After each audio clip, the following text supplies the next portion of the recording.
Почитувани граѓани, почитувани медиуми, за нецели 2 години од доаѓањето на власт на СДСМ во Ѓорче Петров, успеавме да реализираме низа проекти кои што беа дел од предизборните ветувања на локалната власт. Со реконструкцијата на 20 улици во Кисела Јабука се завршува дел од проектот на Министерството за транспорт и врски и јавното предпријатие Македонија Пат, со кој што се врши реконструкција и рехабилитација на 33 улици на територија на Ѓорче Петров. Жителите на улиците 30, 32, 36 и 38 повеќе нема да газат во кал. Од понеделник продолжуваме со асфалтирање на уште 3 нови улици во Кисела Јабука, а до крајот на градежната сезона се очекува асфалтирање на нови 13 улици во општина Ѓорче Петров.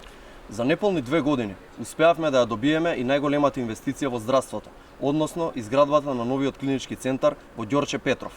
Истовремено се прави и колекторски систем на улица Црногорска. За големо задоволство на граѓаните на Ѓорче Петров се враќа и старото корзо. Се грижиме и за најмладите, а во таа насока се реконструира и кујната во градинката Росица во Хром. Жителите на Ѓорче Петров за само 2 години ја чувствуваат разликата од домакинското работење на владата предводена од СДСМ. Сето ова е потврда дека работиме одговорно и во интерес на сите граѓани. Општината повеќе нема долгови, а граѓаните гледаат и чувствуваат како е да се работи домакински.